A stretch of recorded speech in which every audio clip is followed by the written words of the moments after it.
20 جنيه، ولو سالتك عايزها دلوقتي ولا لا اكيد هتقول لي عايزها. بس لو عملت كده وسالتك عايزها، ممكن شويه منكم يقولوا اكيد عايزينها. طب ايه اللي هيحصل لو حطيتها تحت رجلي دوست عليها؟ عايزها ولا لا؟ برضو معظمكم هيقولوا لي عايزينها، هي لسه 20 جنيه، لسه ما فقدتش قيمتها، هي لسه ما زالت 20 جنيه، مهما حصل فيها دلوقتي او بعدين هي 20 جنيه. انت كمان مهما الحياه عملت فيك ودحرجتك وموتتك مش تفقد قيمتك، لان لسه قيمتك موجوده.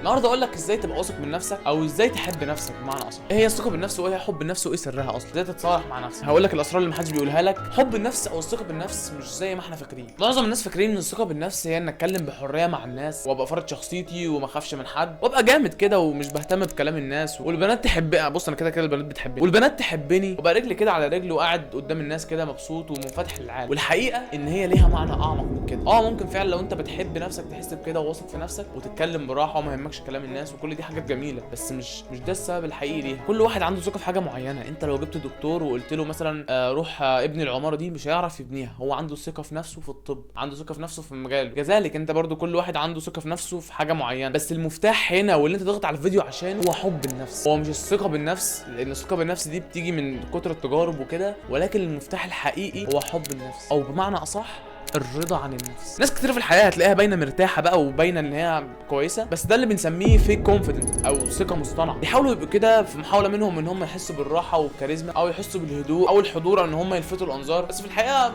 يعني مش بيحسوا بكده خالص، وبتبقى مصطنعه. ببساطه السر هنا واللي هيخليك مرتاح وانت قاعد مع نفسك، اللي هيخليك مرتاح وانت قاعد مع الناس، هو انك تعرف نفسك وتتعامل انك نفسك فعلا، تتعامل على طبيعتك. مش تشوف كام فيديو وكام حركه لغه جسد، لازم تبقى قاعد فاتح رجلك على رجل، تبقى بتتكلم مثلا الحركه دي معناها كذا، الحركه دي معناها كذا، تبقى قاعد مركز مع كذا حاجه ودوش نفسك انت هتعمل ايه. كل الحاجات دي مهمه، بس ما تجيش على حساب راحه نفسك. يا عم مالك انت ومالي فيه؟ لما تقعد على طبيعتك وتتصرف بطبيعتك وهو ده الحل، هتحس براحه اكتر. زي ما بيقولوا الجامد مش بيحتاج يبان ان هو جامد، لان هو جامد اصلا. وده بيجي بانك ما تتصنعش، تعرف نفسك هو مين انت اصلا، ايه عيوبك، ايه مميزاتك، ايه اللي انت حاسس بيه، مين انت. تتصالح مع نفسك وتعرف ان كلنا بنغلط مهما عملنا غلطات، لان كلنا بنغلط وكلنا بشر. قول السؤال تاني. تعرف نفسك كانسان، تعرف ان الانسان اتخلق ضعيف. ادي وقت لنفسك انك تعرف انت مين، تعرف نفسك على الحقيقه. في حاجات كتير قوي على النت ومواقع مجانيه، ممكن كام سؤال كده ممكن تسالهم تعرف بيهم نفسك، تتصالح مع عيوبك وتعرف ان كلنا عندنا عيوب. واكيد انت فاهم كلام، اكيد انت عارف ان كلنا عندنا عيوب.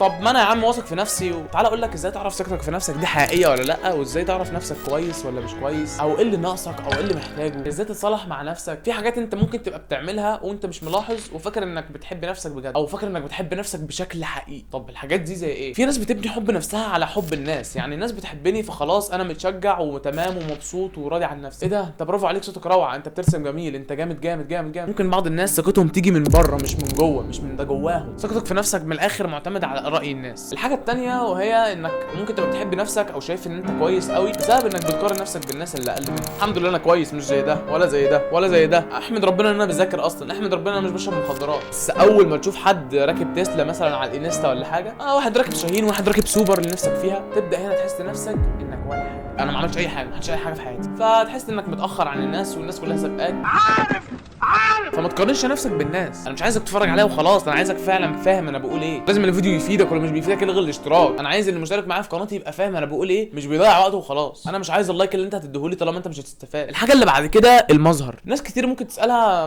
طب بتحب نفسك ليه؟ واحد يقول لك انا عيني زرق، انا عندي شعر جميل، انا النهارده شكلي جامد قوي، وكل الحاجات دي كويسه، بس برضه ثقتك في نفسك من الاخر برضه معتمده على المظهر. اخر حاجه وممكن يبقى بسبب انجازاتك. لو انت تمام في شغلك او صحتك، او مثلا خلاص خلصت اللي عليك النهارده، لو انت رحت الجيم النهارده يبقى انت بنت كويس، لو جبت درجه حلوه يبقى انت جامد، لو ما جبتش يبقى انت ابن يعني. والشخص ده بيبقى تعيس جدا، وانا كنت واقع في المشكله دي، لانه ما عملش حاجه في يومه. تعالى هنا يا جيسو. مش بحس ان ليا قيمه لو انا ما عملتش حاجه، انا قاعد كده. طب ازاي احب نفسي بجد واثق في نفسي بجد؟ والحاجات اللي فاتت دي على فكره صح، ممكن فعلا تحس بالتقدير الزياده فيها، بس من غيرها مش هتعرف تحب نفسك. دي المشكله. الاحساس بالراحه عن النفس او السيلف كونفيدنت قسمها ثلاث كلمات: سيلف النفس، كون with فيرنس، قريبه الكلمه اسمها فيديليس، او بمعنى اصح الرضا والاخلاص. فلو ضربنا الكلمه دي في الخلاط هيطلع معناها في الاخر الرضا والاخلاص عن النفس. هو ده بقى اللي انا عايزك تفكر فيه، الرضا عن النفس. هحب نفسي لما ارضى عنها، لما اعرف نفسي. تحب الفلوس فلوس، بتحب الاكل، ايه اللي بيعصبك، ايه اللي بيفرحك، ايه اللي مش عاجبك في شكلك، ايه اللي مشاكلك اللي بتواجهك، ايه اللي انت نفسك فيه، ايه اللي مش نفسك فيه، ايه هواياتك، ايه الحاجات اللي انت شاطر فيها. واحده واحده لما تعرف نفسك هتبقى مش مجهول، تبقى عايش مع شخص انت فعلا عارفه. في حاجات انت بتعملها ومش عارف اسبابها، هتعرف اسبابها. انا بتفرج على كريم زين ليه بجد والله، قبل اي فيديو اسال نفسك انا بتفرج عليه ليه، اكتب لي في الكومنتات بتتفرج عليه ليه بصراحه. تعرف فعلا اخطائك وتعرف ان كلنا لنا اخطاء، بس نصلحها ازاي. وده بالتالي هيخليك تتعامل براحتك وبطبيعتك ومش متكلف تعمل اي حاجه، ويا عم جذب الانظار اللي انت عايزه هيجيلك. برضه تقدير الذات بيجي من القيم بتاعتك، لانك لما تقول لنفسك حاجه تعملها فعلا، او رؤيتك عن نفسك، هدفك بالنسبه ليك قيمه انت بتعملها ومبادئ، كل خطوه بتحرك لهدفك هي مبدا وقيمه. لو انت متعود انك تقول اي حاجه وما تعملهاش، فنفسك مع الوقت هتتعود ان انت مش تبقى واثق في نفسك. انا بقول اي حاجه ومش بعملها. شوف كده قيم نفسك من 10، هو انا بقول ايه وبعمله، وحاول تصلح ده اللي انت تقوله هتعمله. يعني خلينا نضرب مثال عن الجيم، هدفك ان انت تروح الجيم 3 شهور الجايين دول، فالقيم عندك او المبادئ ان انت هتروح الجيم. فبرضه الثقه بالنفس ممكن تيجي من كده، من ان انت رؤيتك عن نفسك ايه، انا قوي في ايه. صالح مع نفسك، انا خلاص انا عارف اني ضعيف واني مش قادر اروح، طب ايه السبب؟ خلاص يعني كفايه صراع مع نفسك، كفايه جلد في نفسك. لا يقولن احدكم خبثت نفسي، ما تقولش انك بقيت وحش، ما تقولش انك بقيت مش قادر. طب ليه مش كلنا واثقين في نفسنا او بنتصنع ان احنا بنحب نفسنا؟ الحقيقه ان الصراع الداير بين كلام الناس، بين الناس عايزه تشوفه كل اللي يعجبك والبس اللي يعجب الناس، او فكره ان انت مش عايز تبان على طبيعتك، خايف الناس تشوف عيوبك، خايف الناس تعرف ان انت بتقول على نفسك غبي، خايف الناس تشوف غبائك، خايف الناس تشوف عصبيتك، الناس تشوفك متوتر. ما ينفعش الناس تشوفك متوتر طبعا، مع ان في دراسه اتعملت قالت ان الناس بتميل اكتر للشخص اللي بيغلط، الشخص اللي بيتصرف على طبيعته، اللي هو اكيد هيغلط في الموضوع. يعني مثال عشان في بنات بتتابعني وبي تي اس وعارفينها اكيد، يعني مثال على جيمين ده اللي بيقع كتير مثلا، هتلاقيه بيفضل يقع والناس بتحبه على كده، او بيتصرف على طبيعته. نو بادي كير، محدش مهتم بيه. كلام الناس هيفضل 5 دقايق، الناس هتنسى وتكمل في حياتها. كلام الناس مش هيأثر. الخلاصه انك لما تحب نفسك وتعرفها اكتر وتبني فعلا ثقه مع نفسك، مع الوقت هتحب نفسك اكتر